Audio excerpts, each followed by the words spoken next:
श्री राधे। हाँ सर, प्रणाम सर। हाँ प्रणाम, आरंभ करिए।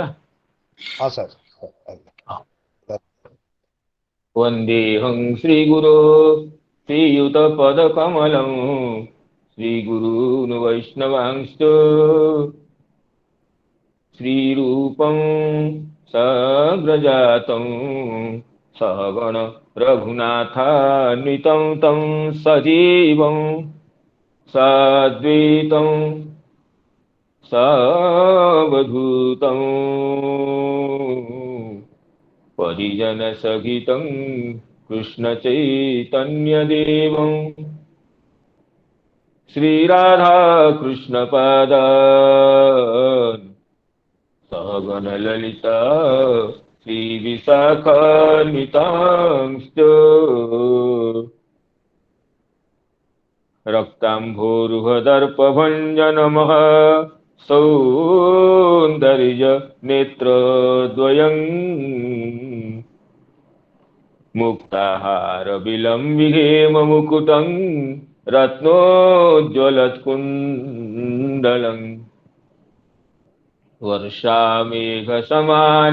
नीलवपुषं ग्रैवेयहारान्वितं पार्श्वे चक्रधरं प्रसन्नवदनं नीलाद्रिनाथं भजे।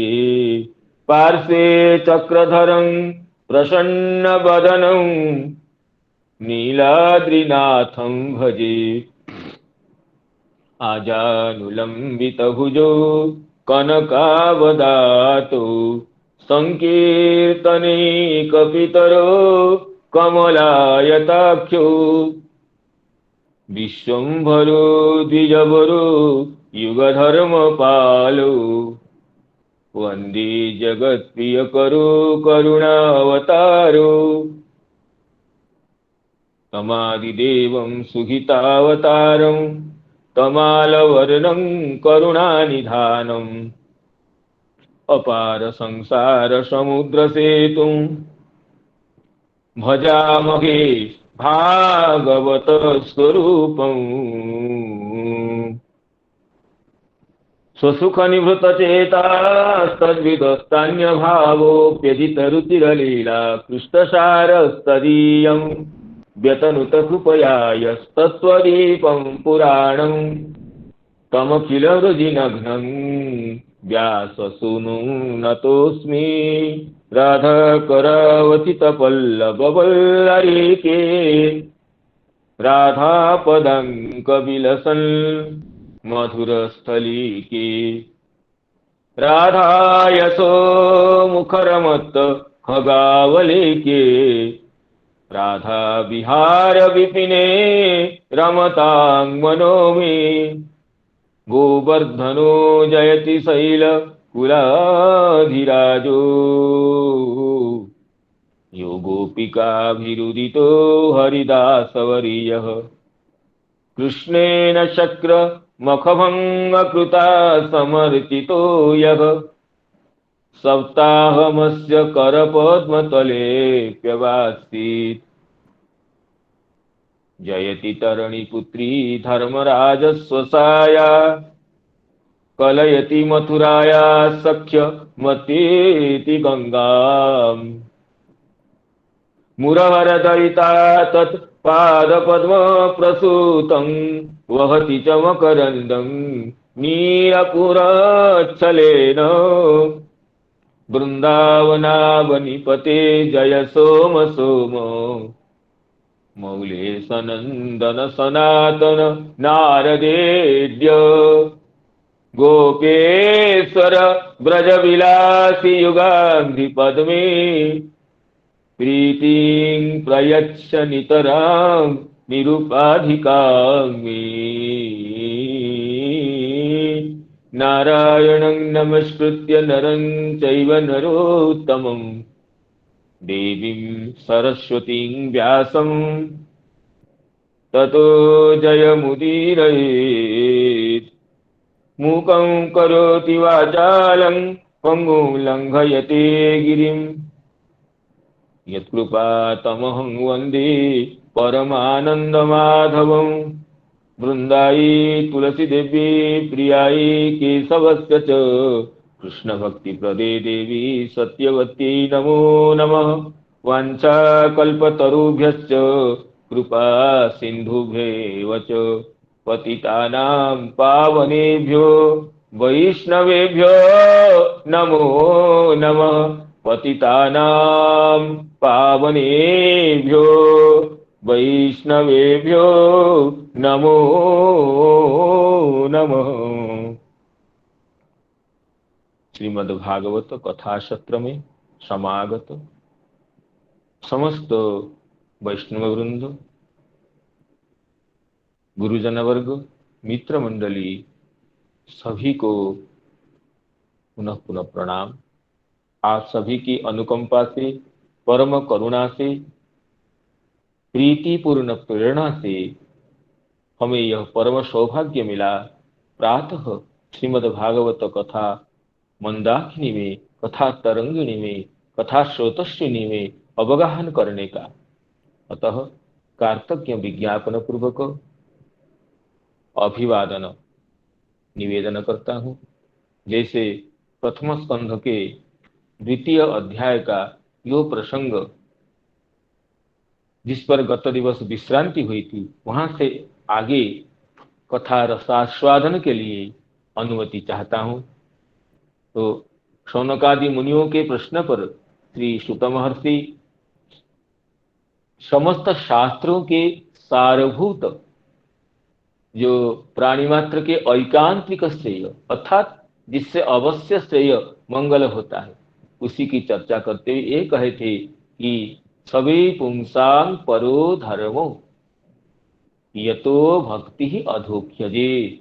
अधोख्यज भगवान में जिससे अहेतु की भक्ति, अप्रतिहता भक्ति हो, वही प्राणी मात्र का परम धर्म है।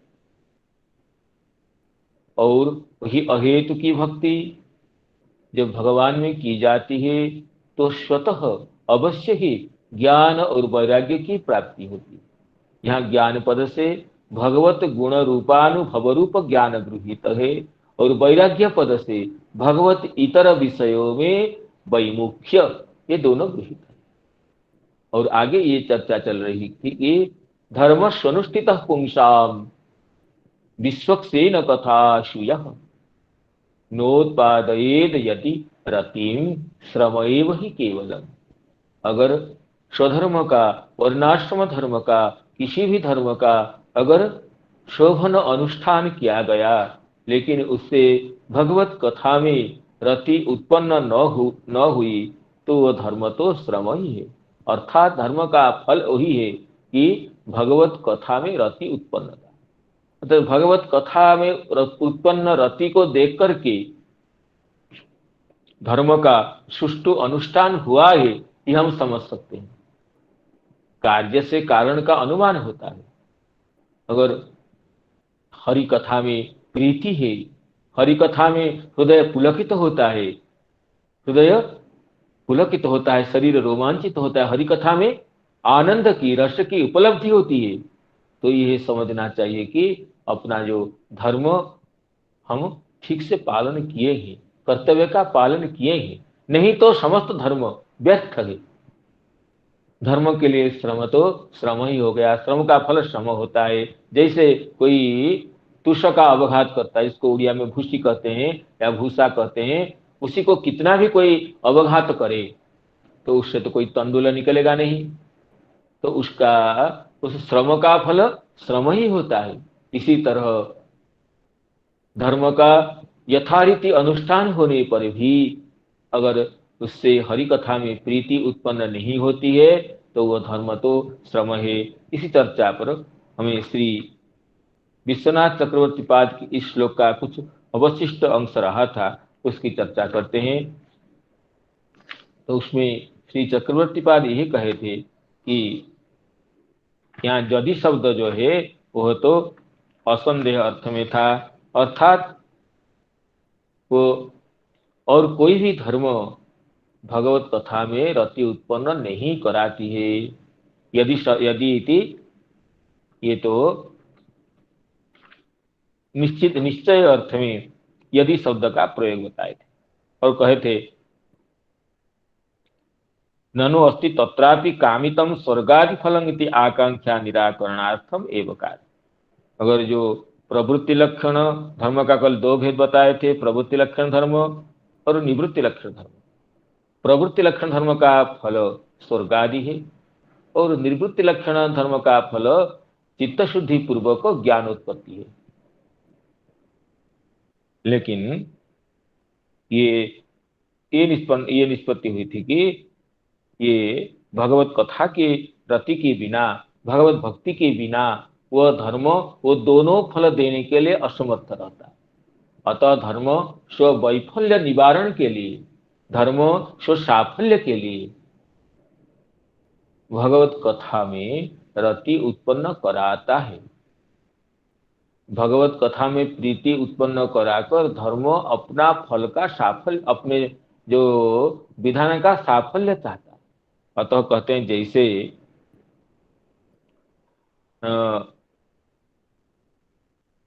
तज्जथेय ननु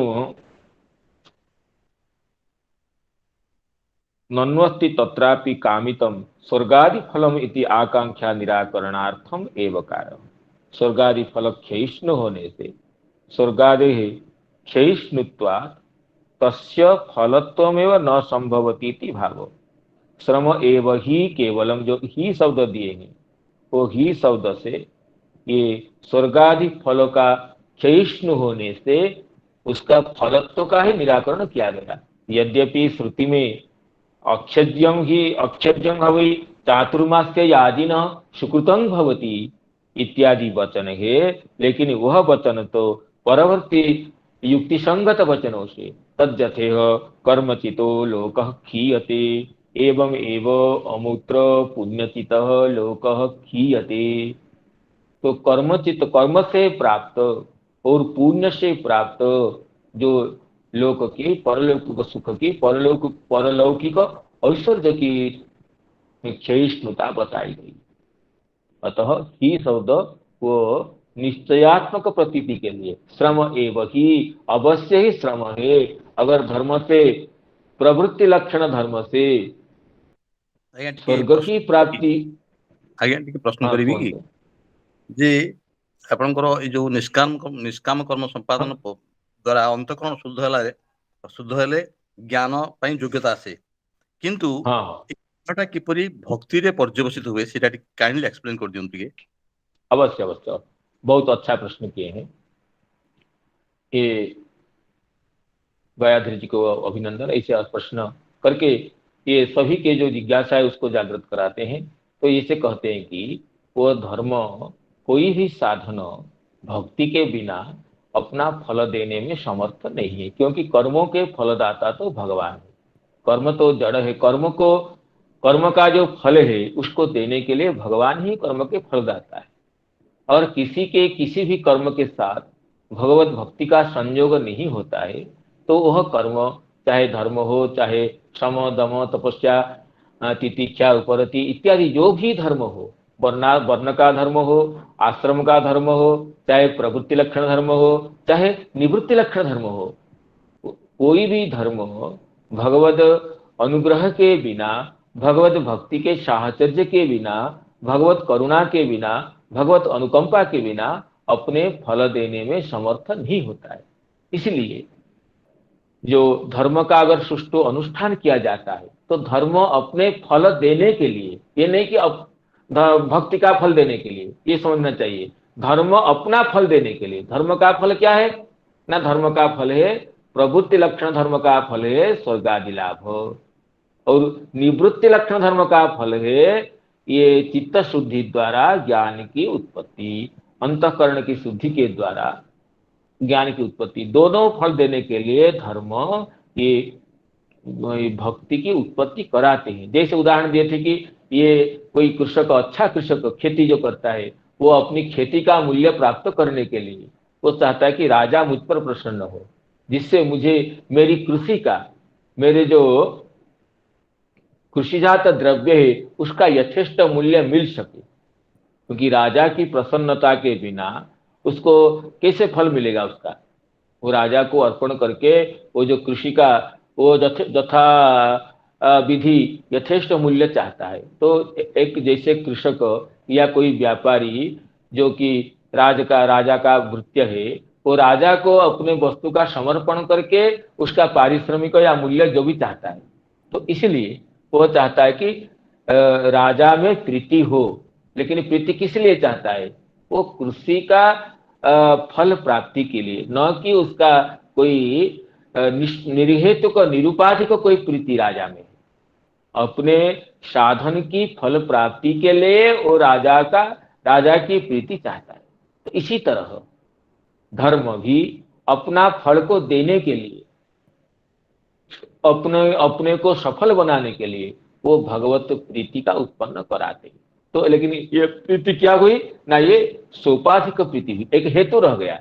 धर्म की फल प्राप्ति के लिए धर्म वो भक्ति का उत्पन्न कराते हैं। तो लेकिन वो भी सबका नहीं होता है, केवल विवेकियों का। जो विवेकी हैं, जो विवेक विशिष्ट है, जो सदसद विचार निपुण है, उन्हीं के हृदय में धर्म जो सुष्ठु अनुष्ठान किया है उसके हृदय में भक्ति उत्पन्न कराते हैं। उसका हरि कथा में प्रीति उत्पन्न होती है। धर्म से प्रीति, धर्म प्रीति को प्रकटित कराते हैं, जिससे धर्म का साफल्य होता है। वो प्रवृत्ति लक्षण धर्म अपने स्वर्ग आदि फल देने के लिए समर्थ होता है, और निवृत्ति लक्षण धर्म चित्त शुद्धि पूर्वक ज्ञानोत्पत्ति के लिए सहायक होता है। तो लेकिन वो विवेकी नहीं है, वो तो अगर अभिमानी है, कहता नहीं धर्म से ही मेरी सिद्धि सब हो जाएगी, मुझे भक्ति से क्या प्रयोजन है। इस तरह कोई दुराग्रह है, कोई हठ किसका होगा, कोई किसका दुराग्रह होगा, तो उसके लिए धर्म क्या करेंगे? धर्म करने पर भी उसकी भगवत प्रीति नहीं उत्पन्न होती, तो धर्म पूरा विफल हो जाता है, धर्म अनुष्ठान भी सफल नहीं होता। लेकिन जो विवेकी है, तो विवेकी के हृदय में तो धर्म अपने साफल्य के लिए भक्ति उत्पन्न कराते हैं। इसलिए धर्म से उस भक्ति युक्त धर्म से, भक्ति सहकृत धर्म से, भक्ति संयुक्त धर्म से, भक्ति मिश्र धर्म से उसे वो प्रवृत्ति मार्ग का हो तो स्वर्ग आदि की प्राप्ति होती है, और निवृत्ति मार्ग का हो तो उसे चित्त शुद्धि पूर्वक ज्ञान की प्राप्ति होती है विवेकियों के लिए। तो अगर विवेकी नहीं है तो उसकी उत्पत्ति नहीं होती है। उसके इसलिए कहा यदि ये धर्मस्तनुष्ठित पुंसाम विश्वक्सेन कथा सूयः नोत्पादय यदि रतिम, तो यदि रति उत्पन्न नहीं कराता है तो विफल है। किसके लिए? अविवेकी के लिए। और विवेकी के लिए भी, अगर विवेकी व्यक्ति के हृदय में धर्म से भक्ति की उत्पत्ति होती है तो भक्ति से क्या फल मिलता? वो भक्ति तो ये निरुपाधिका भक्ति नहीं है, या केवला भक्ति नहीं है, या ये मुख्य ये प्रधानीभूता भक्ति भी नहीं है, ये तो गुणीभूता भक्ति है। ये तो केवल क्योंकि ये धर्म मिश्र भक्ति मिश्र धर्म है, भक्ति गुणीभूत धर्म है, अर्थात धर्म में भक्ति गुणीभूत होकर है, उसका धर्म ही कहा जाता है। उसमें भक्ति मिश्रित है कि अपना फल देने के लिए, लेकिन उससे धर्म का ही फल मिलता है, चाहे स्वर्ग आदि फल हो, चाहे चित्त शुद्धि पूर्वक ज्ञानोत्पत्ति। लेकिन धर्म जो भक्ति का मुख्य फल जो भगवत चरण प्राप्ति, भगवत प्रेम की उपलब्धि, वह नहीं होता। ये तो गुणीभूत भक्ति है। प्रधानीभूता भक्ति से या केवला भक्ति से ही वो भगवत प्रेम की प्राप्ति होती है। अतः इसलिए कहते हैं कि अगर भक्ति के सहयोग से, भक्ति संयुक्त धर्म से उसे स्वर्गादि फल हो या चित्त शुद्धि पूर्वक ज्ञान की प्राप्ति हो, तो भी उसका पूरा साफल्य नहीं हुआ, क्योंकि यह क्षयिष्णु है। वो स्वर्गादि तक क्षयिष्णु है, और चित्त शुद्धि पूर्वक ज्ञान की उत्पत्ति हुई और वो तो क्षयिष्णु नहीं है, फिर भी उससे संपूर्ण भगवत प्रेम की प्राप्ति नहीं हुई। इसलिए उस दृष्टि से भी उसको वो पूर्ण सार्थक नहीं हुआ। इसलिए कहते हैं कि वो श्रम है। ये धर्म केवल अगर भक्ति विरहित हुआ तो कोई फल नहीं मिला, श्रम है ही पूरा श्रम। अगर भक्ति संयुक्त हुआ तो उससे तो फल मिलता है। लेकिन जो भक्ति का जो परिपूर्ण फल है, भगवत चरण कैंकर्य, भगवान की प्रेम सेवा, भगवान की जो प्रेम की प्राप्ति, जिस प्रेम के सामने ब्रह्मानंद भी ये तुच्छ हो जाता है, उस प्रेम न मूल्य से उसका तो धर्म का वो तो परिपूर्ण फल से वंचित रहा। इसी तरह कहते हैं कि धर्म स्वनुष्ठित पुंसाम विश्वक्सेन कथा सुजह नोत्पादयेत यदि रतिम श्रम एव ही केवलम। विश्वक्सेन कथा में रति उत्पन्न न करने से धर्म तो विफल हो गया। तो समझता हूँ कुछ ये स्पष्ट हुआ है क्या? नहीं स्पष्ट तो हो पुनः फिर पारानी विचार ହେଲା ନାଇଁ? ज्ञानटा अच्छा ज्ञानटा हाँ किपरि भक्ति रे एंड करूची, भक्ति लाभ रे सहायक होची, से एस्पेक्ट हाँ ठीक हाँ क्लियर। हाँ, नहीं ये तो हाँ ठीक है। इसलिए तो कहे कि धर्म से वस्तुतः केवला भक्ति की प्राप्ति नहीं होती है, श्रवण कीर्तन आदि से ही भक्ति की प्राप्ति होती है। जो पहले श्लोक में कहे कि सभी पुंसाम परो धर्म यतो भक्ति अधोख्यते। इस श्लोक के चक्रवर्ती ये व्याख्यान किए हैं कि श्रवण कीर्तन आदि भक्ति से ही भक्ति की प्राप्ति होती है, साधन भक्ति से ही साध्य भक्ति की प्राप्ति होती है। जो प्रेम भक्ति की, प्रेम भक्ति इसको कहते हैं, या निर्गुणा भक्ति कहते हैं, या अकिंचना भक्ति कहते हैं, या केवला भक्ति कहते हैं, उसकी प्राप्ति तो साधन भक्ति से ही होगी, वो अन्य किसी उपाय से नहीं होगी। हाँ, जो सात्विकी भक्ति है, सात्विकी भक्ति है, वो तो निष्काम धर्म से जब चित्त शुद्धि होती है, चित्त शुद्धि से जब ज्ञान की प्राप्ति होती है, तो ज्ञान ज्ञान भी अपनी सार्थक्य के लिए भगवत चरण में वो ज्ञान को समर्पण करता है। इसलिए कहते हैं ब्रह्मभूत प्रसन्नात्मा न सोचति न कांक्षति सम सर्वेषु भूतेषु मद्भक्ति लभते पराम। तो वो ज्ञान भी सात्विक, जो ज्ञान से जो भक्ति प्राप्त होती है, दान व्रत तपो होम जप स्वाध्याय संयम ही श्रेयो भी विविधेश्चान्नी कृष्णे भक्ति ही साध्यते।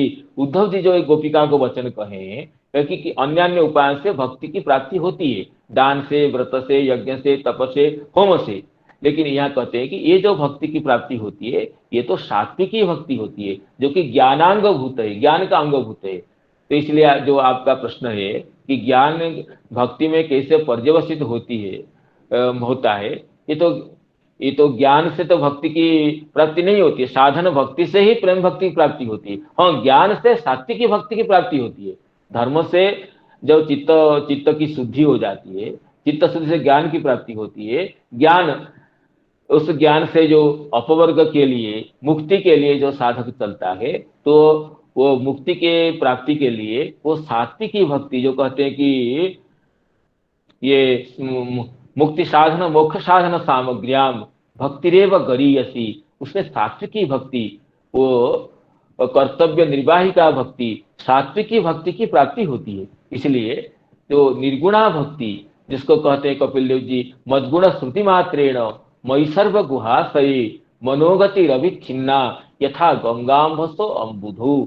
मेरे गुण के श्रवण मात्र से मुझमें मन लग जाए, जैसे गंगा की धारा निरंतर समुद्र तक प्रवाहित होती है, अनवच्छिन्न रूप से, समस्त बाधा विघ्नों को विचार न करती हुई। इस तरह की जो निर्गुणा भक्ति होती है, वो तो केवल ये जो प्रेम भक्ति, जिसके नाम प्रेम भक्ति है, वो तो साधन भक्ति से श्रवणम कीर्तनम विष्णु स्मरणम पाद सेवनम अर्चनम वंदनम दास्यम सख्यम आत्मनिवेदनम, ये साधन भक्ति से, और साधन भक्ति सत्संग से, महत कृपा से होती है, वो भी भक्ति का ही स्वरूप है। तो इसमें सिद्धांत किया गया है कि साधन भक्ति से ही साध्य भक्ति की प्राप्ति होती है, और किसी से नहीं होती है। और किसी से होती है तो सात्विकी भक्ति की प्राप्ति होती है, क्योंकि समस्त साधन अपने साफल्य के लिए भक्ति की आशा रखते हैं, भक्ति की मुखापेक्षा रखते हैं। इसलिए कर्म हो चाहे ज्ञान हो, अपने साफल्य के लिए, कर्म का फल हो गया धर्म, या कर्म का फल हो गया प्रवृत्ति लक्षण का फल हो गया स्वर्ग आदि, निवृत्ति का फल हो गया चित्त शुद्धि पूर्वक ज्ञान उत्पत्ति के लिए, वो वहां भी भक्ति का साहचर्य है। भक्ति के बिना वो फल देने में समर्थ नहीं है। परमेश्वर के अनुग्रह के बिना कोई भी धर्म, कोई भी कर्म अपना सफल नहीं होता है, इसलिए वो भक्ति का साहचर्य है। तो वो हो गया ये भक्ति मिश्र धर्म या भक्ति मिश्र कर्म। और चित्त शुद्धि के बाद जब ज्ञान की उत्पत्ति होती है, ज्ञान भी जो अपने फल देने के लिए जो मुक्तिकामी है, मुक्ति की प्राप्ति के लिए ज्ञान भी भक्ति का साहचर्य की अपेक्षा रखता है, वहां भी भक्ति रहती है। तो भक्ति मिश्र ज्ञान, उस भक्ति मिश्र ज्ञान से मुक्ति तक की मिल जाती है। लेकिन तो इससे पराभक्ति की, प्रेम भक्ति की, जो सातस्मिन् परम प्रेम रूपा, ये जो भक्ति का लक्षण कहें, सा परानुरक्ति ईश्वरे, जो सांडिल्य कहें सा परानुरक्ति ईश्वरे, या नारद जी कहें सातस्मिन् परम प्रेम रूपा, वो जो परम प्रेम रूपा परानुरक्ति रूपा जो निर्गुणा भक्ति है, वो तो केवल केवल साधन भक्ति से ही मिलती है, वो अन्य किसी साधन से नहीं मिलता है।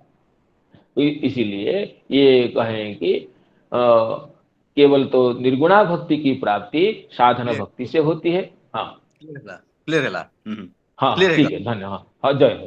तो इसलिए आप आगे हम इस पर प्रसंग में चलते हैं कि ये कहते हैं कि तज्जथे कर्मचितो लोकः क्षीयते एवमेव अमुत्र पुण्यचितो लोकः क्षीयते इति तर्कानुगृहीतया श्रुत्या क्षयिष्णुत्व प्रतिपादनस्य सिद्धत्वात् तर्कानुगृहीतत्वेन अस्या बलवत्वात् पूर्वश्रुतेस्तु प्रवृत्त्यर्थरोचना परत्वेन दुर्बलत्वात्। इसलिए यद्यपि श्रुति में ये कहे कि अक्षज्यम वै चातुर्मास्य याजिनः सुकृतम, चातुर्मास्य याजी का सुकृत अक्षय होता है, ये वचन है। तो कहेंगे तो अक्षय तो होता है, क्षयिष्णु कैसे होगा? नहीं कहते, ये तो लोगों को आकृष्ट करने के लिए आकर्षणीय वचन है, रोचनार्थ प्रवृत्ति है। क्योंकि परवर्ती अनेक श्रुतियों से इसका खंडन है कि तज्जथेह कर्मचितो लोकः क्षीयते एवमेव अमूत्र पुण्यचितः लोकः क्षीयते।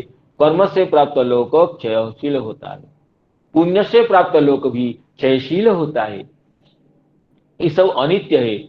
न कर्मणा न प्रजया न धने न अमृतत्व विन्दति इत्यादि वचनों से, पर सहस्र प्रमाणों से कर्म से प्राप्त लोकों का क्षयिष्णुत्व और क्षयशीलत्व का प्रतिपादन है।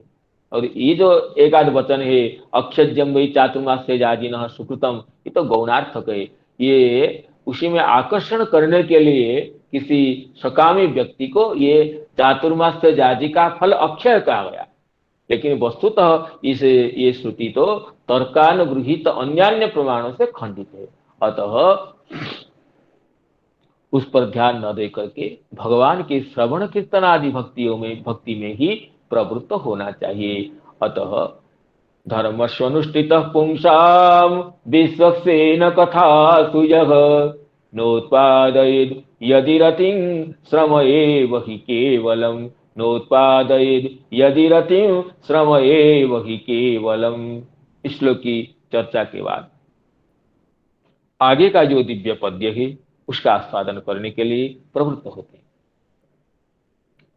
धर्मस्य ह्यापवर्ग्यस्य नार्थोऽर्थायोपकल्पते, धर्मस्य ह्यापवर्ग्यस्य नार्थोऽर्थायोपकल्पते, नार्थस्य धर्मेकान्तस्य कामो लाभाय स्मृतः, नार्थस्य धर्मेकान्तस्य कामो लाभाय स्मृतः। इस पर तो इसका ये अर्थ है कि धर्म का फल, धर्म जो है ये धर्म का फल तो मोक्ष है, धर्म का फल मोक्ष लाभ अपवर्ग है। धर्मस्य ह्यापवर्ग्यस्य ही आपवर्ग्यस्य, अपवर्ग प्रयोजक है, अपवर्ग ही मोक्ष धर्म का प्रयोजन है। उसकी सार्थकता अर्थ प्राप्ति में नहीं है। जबकि लोग कहते हैं धर्माद अर्थस्य कामश्च, धर्म से अर्थ की प्राप्ति होती है। ये तो धर्म, अर्थ तो धर्म का गौण फल है, अप्रधान फल है। लेकिन धर्म का मुख्य फल तो है मोक्ष की प्राप्ति। धर्मस्य ह्यापवर्गस्य नार्थः अर्थाय उपकल्पते, अर्थाय माने अर्थलाभाय,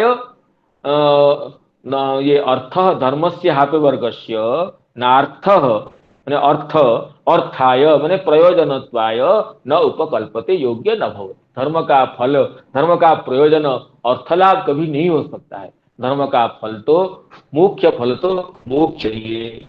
फिर तो अर्थ का फल क्या है? नार्थस्य धर्मेकान्तस्य, कामो लाभाय ही स्मृतः। अर्थ का फल तो भोग विलास नहीं है, काम सुख नहीं है। तो क्या फल है अर्थ का है? ना धर्मी कांतस्य, धर्म धर्मे एकस्मिन् एव अंतः नाम पर्यवसानम समाप्ति ही यस्य स धर्म एकांत, धर्म में ही एकांत है, नाम धर्म ही फल है किसका? अर्थ का। नार्थ से धर्म एकांतस्य कामो लाभाय ही स्मृतः। धर्म का अर्थ का फल धर्म है, काम नहीं है, विषय उपभोग नहीं। ये सामान्य अर्थ के चर्चा के बाद श्रीधर स्वामीपाद की दृष्टि से इस श्लोक की चर्चा करते श्री श्रीधर स्वामीपाद कहते हैं, तदेवं हरिभक्ति द्वारा तदितर वैराग्य आत्मज्ञान पर्यंत परो धर्म इत्युक्त है कि सभी पुंसांग परो धर्म। इसमें कहा गया कि इतर वस्तु से वैराग्य होकर के आत्मज्ञान पर्यंत, आत्मज्ञान में जिसकी परिसमाप्ति होती है वो धर्म, उस धर्म को परम धर्म कहा गया। अन्य तो मन्यन्ते, लेकिन इस तत्व को जो नहीं जानते हैं, धर्म का वास्तविक फल क्या है वो जो नहीं जानते हैं, वो कहते हैं कि धर्मस्य फल, धर्मस्य अर्थ फलम तस्य च कामः फलम। साधारणतः लोगों की ये भावना है, धर्म से अर्थ मिलता है, जो परोपकार करता है, जो दान करता है, जो तपस्या करता है उसको धन मिलता है, और धन के लिए भी करते हैं। कहीं धर्म का आचरण, इसी तो लोग मंदिर भी जाते हैं धन के लिए। हम भगवान के पास माथा टेकेंगे तो धन बढ़ जाएगा, यही सोचते रहते हैं। प्रायः संसारी लोग ये सोचते हैं कि धर्मस्य फलम अर्थः, धर्म आचरण का फल, तपस्या करने का, दान करने का, व्रत करने का फल अर्थ होता है, धन के लिए मिलना। धन के लिए ही कोई व्यक्ति, संसारी लोग, हम लोग प्राय धन के लिए ही धर्म करते हैं। और धन का फल क्या समझते हैं? धन मिल तो विषय भोग करना चाहिए, अपनी इच्छा के अनुसार भोग सुख मिले, ये समझते हैं कि अर्थ का ये फल है। कहते हैं कि अन्य तो मन्यन्ते धर्मस्य अर्थ फलम, वस्तुतः धर्म का फल परम ज्ञान प्राप्ति पूर्वक मोक्ष में पर्यवसित है। इसको तत्व को अविवेकी जन नहीं समझते हैं। वो क्या समझते हैं? ना धर्मस्य फलम अर्थ, धर्म करने का फल है अर्थ, अर्थस्य फलम काम, अर्थ का फल क्या है? काम, काम का फल क्या है? तस्य च इंद्रिय प्रीति, और यथेष्ट विषय सुख मिलने से इंद्रिय प्रसन्न होता है। इंद्रियों को तर्पण करना, इंद्रियों को तृप्त करना, इंद्रियों को प्रीत करना, ये काम का फल है। और उससे फिर क्या होगा? ना इंद्रिय प्रसन्न होने से फिर धर्म करेंगे। जो धर्म अर्थ काम, ये जो त्रिवर्ग का साइकिल चक्र जो है, इस चक्र में ही रहते हैं। उससे छोड़कर चतुर्थ पुरुषार्थ भी मोक्ष है, उसको पता ही उनको नहीं है। धर्म से अर्थ, अर्थ से काम, काम से फिर धर्म। जब काम उपभोग करके हम तृप्त हो जाएंगे, चलो खुद धर्म कर लेंगे, फिर अर्थ मिलेगा, फिर अर्थ से काम उपभोग होगा, काम से पुनः इंद्रिय तृप्ति होने से हम फिर धर्म करेंगे। धर्मार्थ काम इति जो विहित त्रिवर्ग, इसलिए प्रहलाद जी कहे धर्मार्थ काम इति जो विहित त्रिवर्ग, इच्छा त्रयी नयदमो विविधा च वार्ता मन्ये तदे तदखिलम इत्यादि वचनों से ये प्रहलाद जी कहते हैं कि धर्म अर्थ काम इस त्रिवर्ग के अंदर त्रैवर्गिक जो पुरुष है वो त्रिवर्ग में ही रहते हैं। धर्म से अर्थ, अर्थ से काम, काम से इंद्रिय तृप्ति के बाद पुनः धर्म आचरण करना, फिर अर्थ मिलना। तो इस तरह जो चक्र में चलते हुए वो संसार में ही रहते हैं। साधारण व्यक्ति धर्म का फल अर्थ और अर्थ का फल काम समझते हैं।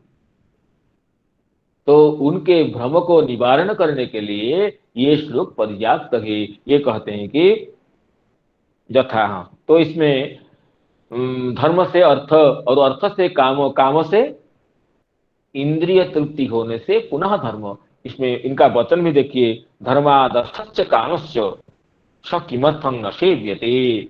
धर्म से अर्थ और काम की प्राप्ति, अर्थ से काम की प्राप्ति होती है, इसलिए धर्म क्यों नहीं किया जाए। इस तरह जो आकर्षणीय वचन उन लोगों का है।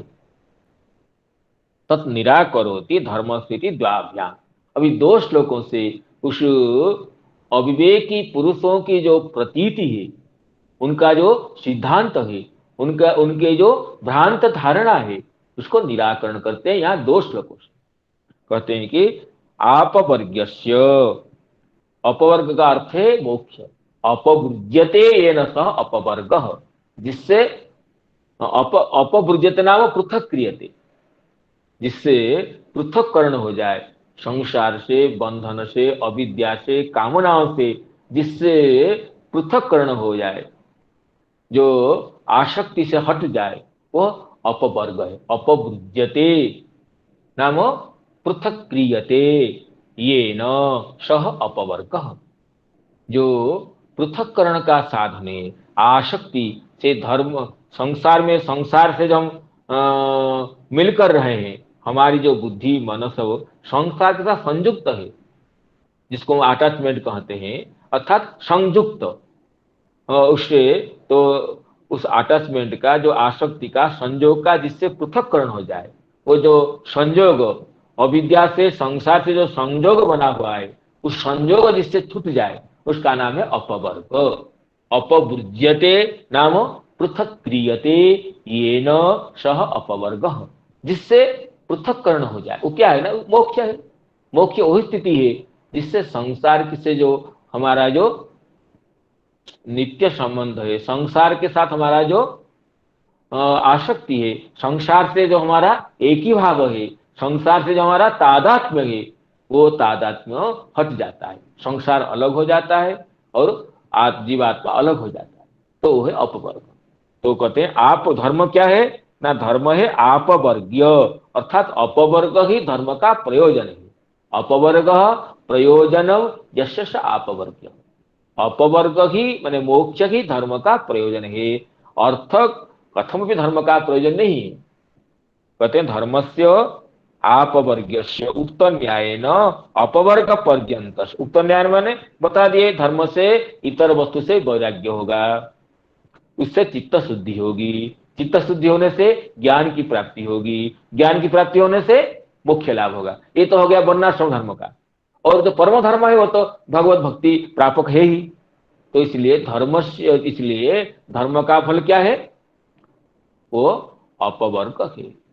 आगे चक्रवृत्तपाद अपवर्ग का अर्थ भी परिष्कार करेंगे, उसको देखेंगे। तो सिद्धेश्वर स्वामी जी कहते हैं धर्म का फल उक्त न्याय से, अर्थात जो निवृत्ति लक्षण धर्म है, प्रवृत्ति लक्षण धर्म तो वर्जनीय है खेष्णु होने से, निवृत्ति लक्षण धर्म से चित्त शुद्धि, उससे ज्ञान की प्राप्ति, उससे ज्ञान की चरम अवस्था में मोक्ष की जो प्राप्ति, अपवर्ग की प्राप्ति, वह धर्म का प्रयोजन है। तो धर्म क्या है, आपवर्ग्य, अपवृज्यते जेन सह अपवर्ग सच अपवर्ग प्रयोजनम साधनम यस्य सह आपवर्ग्य, धर्म आपवर्ग्य है, नाम अपवर्ग प्रयोजनक है। अपवर्ग ही, मोक्ष ही धर्म का प्रयोजन है, धर्म का फल है, धर्म का लाभ है। तो ये कहते हैं आपवर्गस्य फल धर्मस्य, हाँ, आपवर्गस्य उक्त न्यायेन अपवर्ग पर्यन्तस्य धर्मस्य अर्थाय फलत्वाय अर्थ नोपकल्प्यते, उसका फल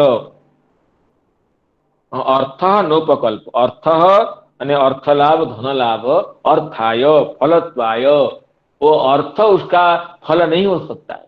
जो कहते हैं धर्म से अर्थ मिलता है, धर्म का फल क्या सोचते हैं कि अर्थ लाभ, लेकिन धर्म का फल जो इतने बड़ा वस्तु देने के लिए समर्थ है, उसको सामान्य अर्थ लाभ के लिए धर्म को पर्यवसित करना, धर्म का फल अर्थ लाभ मानना, ये कथमपि उचित नहीं है। नोपकल्पते न योग्यो न भवति। और अर्थ का फल क्या है, तथा अर्थस्य अपि एवं भूत धर्म अव्यभिचारिण। अर्थ क्या है, धर्म अव्यभिचारी, धर्म न व्यभिचरती, धर्म अव्यभिचारी, अर्थ धर्म से पृथक नहीं होना चाहिए।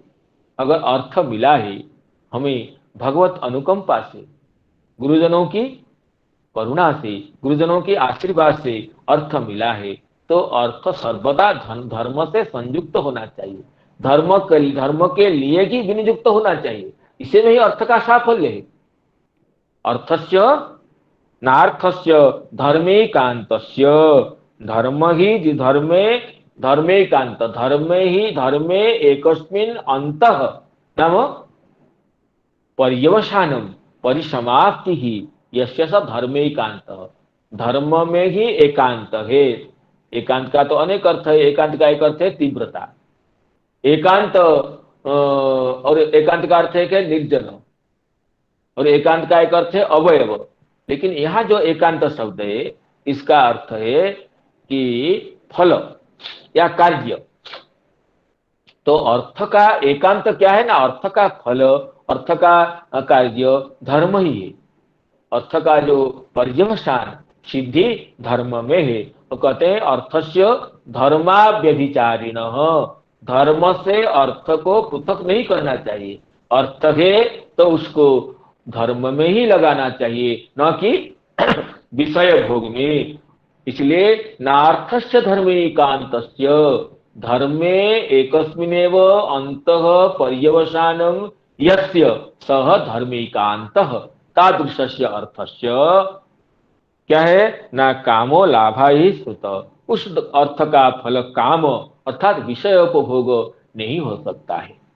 अर्थ का फल धर्म ही है। धर्म का फल अपवर्ग है, उसका फल अर्थ नहीं है। अर्थ का फल फिर धर्म है, उसका फल काम उपभोग नहीं है। ये कहते हैं श्री श्रीधर स्वामी। तथा अर्थस्य अपि एवं भूत धर्म अव्यभिचारिणः, धर्म से जो व्यभिचरित नहीं होता है, कौन? अर्थ। अर्थ को धर्म से व्यभिचरित, धर्म से पृथक करना नहीं चाहिए। अर्थ है भगवत कृपा से, अर्थ है गुरुजनों के आशीर्वाद से, अर्थ है तो धर्म में ही संयुक्त करना चाहिए उसको। अगर नहीं है कोई बात नहीं, अच्छी बात है, भगवान का श्रवण कीर्तन करे रहे। लेकिन अर्थ है, अर्थ का आधिक्य है तो उसको धर्म में ही लगाना चाहिए। तो उससे ही अर्थ की सार्थकता होती है, अर्थ का साफल्य होता है। इसलिए कहते हैं अर्थस्य धर्मेकांतस्य, अर्थ कैसा है ना, धर्मेकांत है। धर्म कैसा है ना, अपवर्ग्य है, और अर्थ धर्मेकांत है। तस्य लाभ काम लाभाय न स्मृत, काम उसका लाभाय नाम फलत्वाय नहीं स्मृत श्रुत मुनि भी। मुनिजन ये अर्थ का फल कभी कामोपभोग, विषय संप्राप्ति, वैषयिक सुख ये स्वीकार नहीं करते।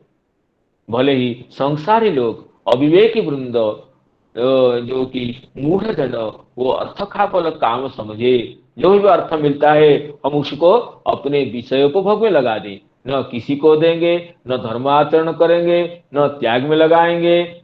उसको हम तो अपने पॉकेट में ही रखेंगे, उसको उससे यथेष्ट विषय उपभोग करेंगे।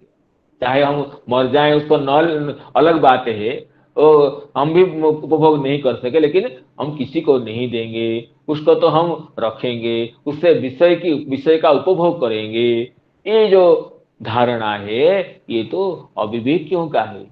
जो विवेकी व्यक्ति है वो तो अर्थ को धर्म में ही लगाता है, क्योंकि अर्थ तो धर्माव्यभिचारी है, धर्म से पृथक नहीं होना चाहिए, और तब अर्थ की सार्थकता होती है। इसी तरह श्रीधर स्वामी जी इस श्लोक का ये अर्थ कि धर्म का प्रयोजन अपवर्ग है, इसलिए धर्म को अपवर्ग्य कहा जाता है। धर्मस्य ह्यापवर्ग्यस्य, उसका फल अर्थ लाभ नहीं है। धर्म से अर्थ मिले अलग बात है, लेकिन वो फल नहीं है, वो प्रयोजन नहीं है। और धर्म का फल क्या है ना, अपवर्ग है, मोक्ष लाभ। चित्त शुद्धि द्वारा, ज्ञानोत्पत्ति द्वारा वो मोक्ष लाभ।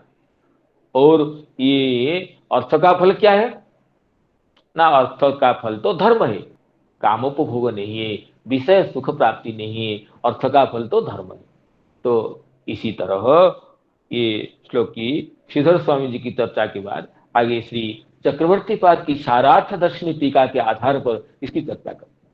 धर्मस्य यापवर्ग्यस्य नार्थोर्थायोपकल्पते नार्थस्य धर्मेकान्तस्य कामो लाभाय हि स्मृतः, कामो लाभाय हि स्मृतः। देखिए श्री चक्रवर्ती पाद इसमें कहते हैं,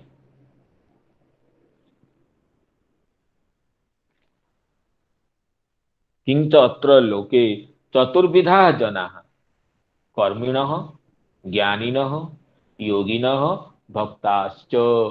श्री चक्रवर्ती पाद अत्यंत विशद शैली से इस श्लोक की चर्चा करते हैं, कहते हैं देखिए इस संसार में चार तरह के व्यक्ति हैं, चार तरह के दर्जन है। कर्मी, ज्ञानी, जो साधक व्यक्ति चार तरह के हैं। कर्मी है, ज्ञानी है, योगी है और भक्त है।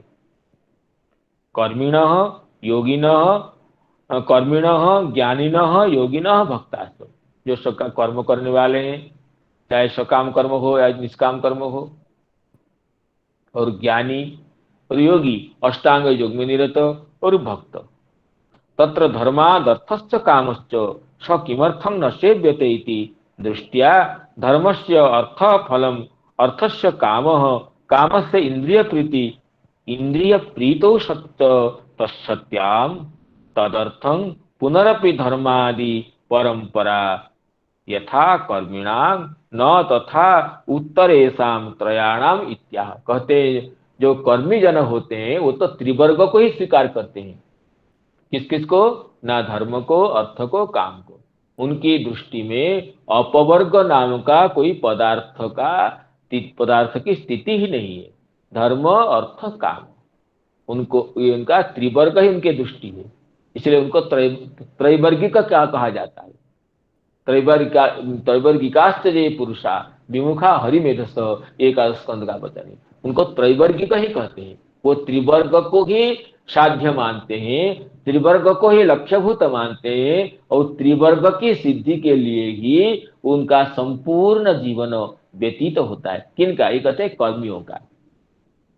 देखिए ध्यान दिया जाए कि तीन चार तरह के व्यक्ति हैं, कर्मी, ज्ञानी, योगी, भक्त। उसमें जो कर्मी व्यक्ति है वो तो ये जो वचन है धर्म से अर्थ, अर्थ से काम, काम से इंद्रिय तृप्त होने पर पुनः धर्म, पुनः धर्म से अर्थ, अर्थ से काम, काम से इंद्रिय तृप्ति और धर्म। इस तरह की त्रिवर्ग को ही लक्ष्य मानते हैं कर्मीगण। लेकिन और बाकी जो तीन तरह के व्यक्ति रहते हैं, ज्ञानी, योगी और भक्त, वो तो इसको नहीं मानते। उनकी दृष्टि में चतुर्थ पुरुषार्थ, त्रिवर्ग से अतिरिक्त और भी एक पुरुषार्थ जिसको अपवर्ग कहते हैं, वो उसकी सत्ता को पूर्णतया स्वीकार करते हैं। इसलिए त्रिवर्ग से वो तो चतुर्वर्ग को स्वीकार करते हैं और अपवर्ग को ही मुख्य मानते हैं। तो इसलिए कहते हैं किंचत्र लोके चतुर्विधा जना कर्मिणः ज्ञानिनः योगिनः भक्ताश्च तत्र धर्मादर्थश्च कामश्च किमर्थं न सेव्यते, किमर्थं न सेव्यते इति दृष्ट्या धर्मस्य अर्थफलम् अर्थस्य कामः कामस्य इंद्रियप्रीति इंद्रियप्रीतो च सत्यां पुनः पुनरपि धर्मादि परंपरा यथा कर्मिणाम न तथा उत्तरेषां त्रयाणाम। तो कर्मियों की ये परंपरा है, त्रिवर्ग की ही परंपरा कर्मियों के लिए है। बाकी जो उत्तरवर्ती तीन कोटियां हैं उनके लिए ये नहीं है। इसलिए ये कर्मियों के मत को खंडन करते हुए उत्तरवर्ती त्रिकोटियों का जो सिद्धांत है उसको कहते हैं कि धर्मस्य चापवर्ग्यस्य, इसमें कहते हैं धर्मस्य। तो इसमें अभी तीन व्यक्ति रह गए, कर्मियों का तो त्रिवर्ग है छोड़ दिए, अभी धर्म अभी रहे तो ये कौन? ना ज्ञानी, योगी, भक्त। तो धर्म का अर्थ है कर्तव्य। तो ज्ञानी का कर्तव्य अलग है, योगी का धर्म अलग है और भक्त का भी धर्म अलग है। सबका धर्म अलग अलग है। तो ज्ञानी का धर्म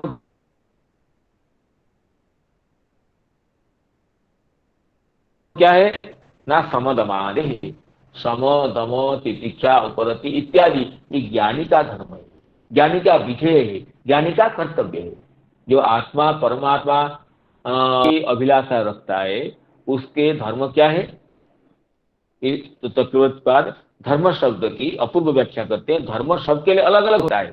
जैसे एक नारी का धर्म अलग होगा तो पुरुष का अलग होगा, साधारण धर्म जो है, और पिता का अलग होगा तो पुत्र का अलग होगा।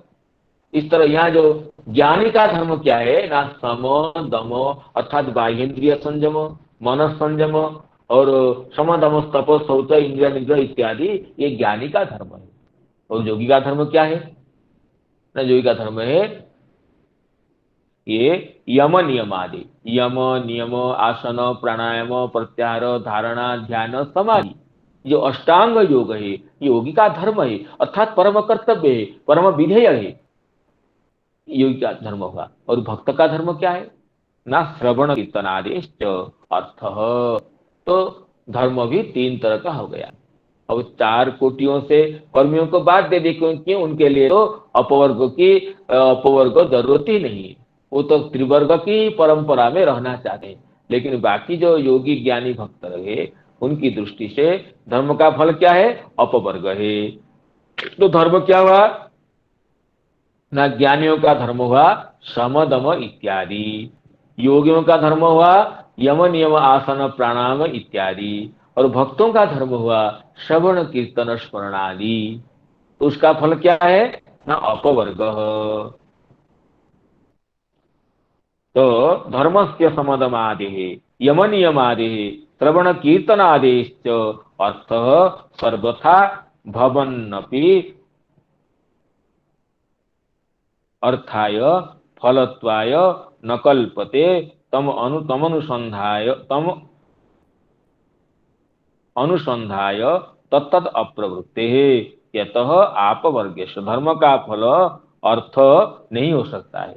और ये धर्म से अर्थ की प्राप्ति हो, लेकिन वह तो अर्थ का अनुसंधान करते हुए, इस धर्म से मुझे अर्थ मिले, इस अनुसंधान पूर्वी का प्रवृत्ति नहीं होती है इनकी।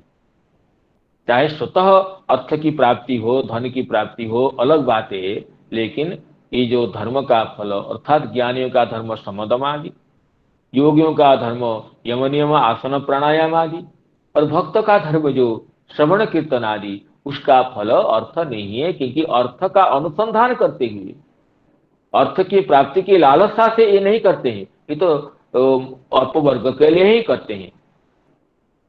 जतः आपवर्ग्यस्य अपवर्ग प्रयोजनकस्य, कहते आपवर्ग शब्द की सिद्धि दिखाते हैं, तदस्य प्रयोजनम इत्यर्थे स्वर्गादिभ्यो य इति सार्थिकात् सार्थिक अनंतात् य प्रत्यय।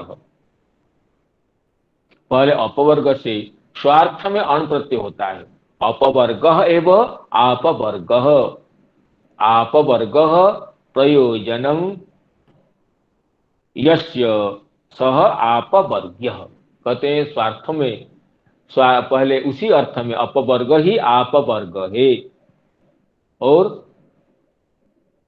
ये आपवर्ग से आपवर्ग अर्थात मुख्य हुआ, आपवर्ग प्रयोजन है जिसका, इस अर्थ में स्वर्गादि यह इस सूत्र से यह प्रत्यय होता है, होने से आपवर्ग्य ये शब्द सिद्ध होता है। तो इसलिए तो उसका धर्म का फल हो गया, कौन फल नम अनुसंहित फल, माने मुख्य फल, प्रधानीभूत फल क्या है, मोक्ष है। धर्म का फल मोक्ष, तो मोक्ष का फिर अर्थ क्या हुआ ना, मोक्ष का अर्थ जैसे ये योगी ज्ञानी के लिए धर्म हो गया यम समदम आदि, योगी का धर्म हो गया यम नियम आदि, भक्त का धर्म हो गया श्रवण कीर्तन आदि। तो अपवर्ग का अर्थ भी तीनों में कुछ भेद है। कहते हैं कि ज्ञानी योगिनो और मते अपवर्गो मोक्ष, कहते हैं ज्ञानी और योगी दोनों के लिए तो अपवर्ग का अर्थ समान है, कहते हैं मोक्ष है। मोक्ष लाभ ब्रह्म सायुज्य जो प्राप्ति, जिसके इसके लिए ज्ञानी और योगी अपने धर्म में अर्थात ज्ञानी समदमादि साधनों में योगी अष्टांग योग में प्रवृत्त होते हैं तो उनका धर्म का फल क्या है? अपवर्ग। तो उनके लिए अपवर्ग का अर्थ है मोक्ष, जबकि भक्त के लिए अपवर्ग का वही शब्द का अर्थ अलग है। कहते हैं कि भक्त मते प्रेम भक्ति ही, भक्त के मत से अपवर्ग का अर्थ है प्रेम भक्ति। इसका प्रमाण भी देते हैं, यथा वर्ण विधानम अपवर्गश्च भवति। यथा वर्ण के जो ये श्रीमद् भागवत के पंचम स्कंध में जब ये भारतवर्ष का जो स्वरूप बताया गया है, उसमें ये कहा गया कि भारतवर्ष के प्रजाओं के द्वारा, वो प्रजागण उनके द्वारा अपवर्ग की प्राप्ति होती है। भारतवर्ष से स्वधर्म निरत प्रजागण के द्वारा अपवर्ग की प्राप्ति होती। यथा वर्ण विधानम अपवर्गश्चापि भवति, अपवर्ग की प्राप्ति होती है। हाँ, तो कहते हैं इसमें कि अपवर्ग की प्राप्ति होती है। इस देखिए वाक्य में पढ़ता हूं कि अस्मिनेव वर्षे पुरुषे लब्ध जन्म भी, जो पंचम स्कंद के एकोनविंश अध्याय में जहां पर भारतवर्ष का पहले किम पुरुष का वर्ष का वर्णन आता है। किम पुरुष वर्ष में भगवान हनुमान जी रहते हुए ये कहते हैं कि ये किम पुरुष शब्द जो है, एक बार हमारे प्रिय अवनीन्द्र जी प्रश्न किए थे किम पुरुष शब्द का तो अर्थ क्या है। अब तो हम किम पुरुष के लिए कहते हैं कि जो ये नपुंसक है, हिंजड़ा उनको किम पुरुष कहते हैं, लेकिन ये तो आधुनिक प्रयोग है। हिंजड़ाओं को किम पुरुष कहना, किन्नर कहना, ये आधुनिक प्रयोग है। हमारे शास्त्रीय प्रयोग में ये किम पुरुषक देव जाति है। किम पुरुष या किन्नर ये देव जाति है।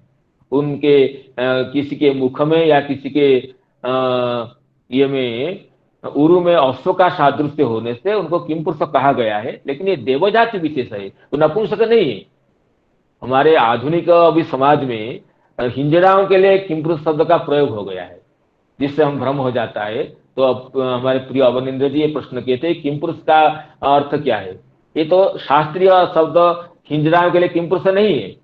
किम पुरुष पद देवजाति विशेष का, देवताओं में जो भाग किया गया है, किम पुरुष किन्नर गंधर्व ये सब देवजाति विशेष है। तो इसकी चर्चा फिर बाद में करेंगे। तो कहते हैं किम पुरुष वर्ष में श्री भगवान श्री हनुमान जी विराजते हैं और रघुनाथ की उपासना करते हैं।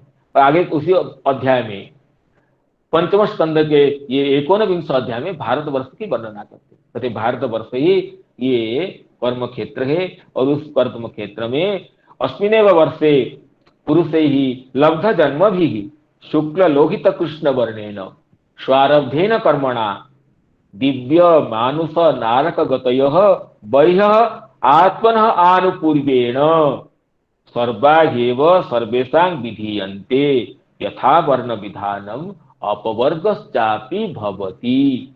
भारतवर्ष में जो प्रजागण जन्म लिए हैं वो अपने कर्म से, शुक्ल कर्म या लोहित कर्म या कृष्ण वर्ण कर्म अर्थात सात्विक कर्म, राजस कर्म या तामस कर्म से उनको देवगति की, मानसी गति की या नारकी गति की प्राप्ति होती है।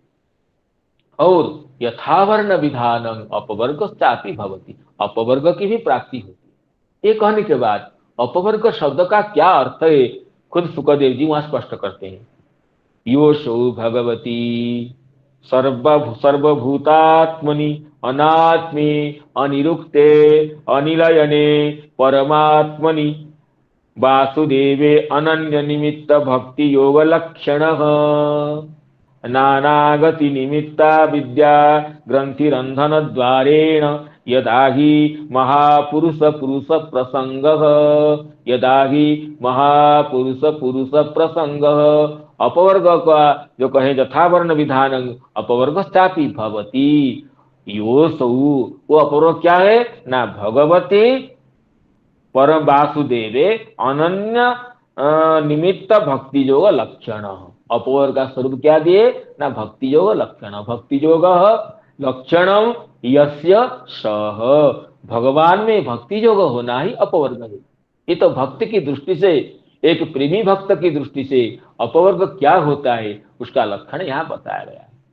तो इसी तरह तो ये सबका धर्म अलग अलग है। तो ज्ञानी का धर्म हो गया समदम, उससे प्राप्य होगा मोक्ष।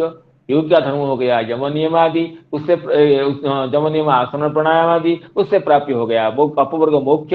और भक्त का धर्म जो श्रवण कीर्तन आदि, उससे प्राप्य जो अपवर्ग मोक्ष है वो तो प्रेम भक्ति है। इस तरह इस श्लोक की चर्चा हो गई। और समय की सीमा को देखते हुए मैं समस्त श्रोतृ मंडली को प्रणाम विज्ञापन करते हुए श्लोक का पुनरुच्चारण पूर्वक अपनी संजात त्रुटियों के लिए क्षमा भिक्षा के साथ वाणी का विश्राम करना चाहता हूँ। धर्मस्य ह्यापवर्ग्यस्य नार्थोत्थायोपकल्पते, धर्मस्य ह्यापवर्ग्यस्य नार्थोत्थायोपकल्पते, नार्थस्य धर्मेकान्तस्य कामो लाभाय हि स्मृतः, नार्थस्य धर्मेकान्तस्य कामो लाभाय हि स्मृतः। जय जय श्री राधे। प्रणाम, सादर प्रणाम। नमो नमः प्रणाम नमस्ते। प्रणाम।